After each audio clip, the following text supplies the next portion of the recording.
د عامې روغتیا ریاست ویان میرولي راحل وایي د کندهار ولایت فاطمه روغتیا پالنې خیریه بنسټ له لوري د 1,940,602 افغانۍ په ارزښت د روغتیايي خدماتو د پیاوړتیا او ناروغانو ته د اسانتیاو برابرولو په موخه د هلمند ولایت عامې روغتیا ریاست سره د ګڼ شمېر طبي سامان الاتو مرسته وسوه. په یادو طبي سامان الاتو کې د معلولینو لپاره 10 پایې ویلچرونه،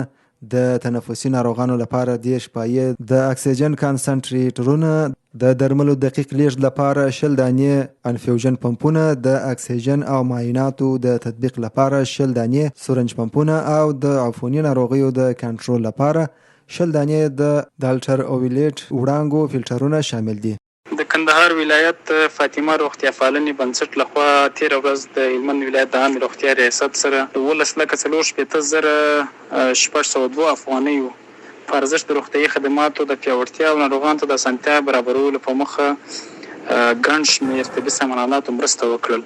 د هلمند د عامې روغتیا رئیس الحاج مولوي فضلي احمد شفیع الله د یادې مرستې په پار مننه وکړه او څرګنده یې کړه چې دا تجهیزات به د هلمند ولایت په روغتونونو او روغتیايي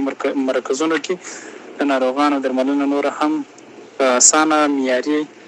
او چټکه کړي. د هلمند عامې روغتیا رئیس مولوي فضلي احمد شفیع الله د یادې مرستې په پار مننه کړې. نوموړي زیاته کړې دا ډول خیریه مرستې نه یوازې دا چې د تجهیزاتو کمښت راکموي بلکې د صحي خدماتو کیفیت هم لوړوي. د یادونې وړ ده چې تر دې مخکې هم د یاد خیریه بنسټ له لوري د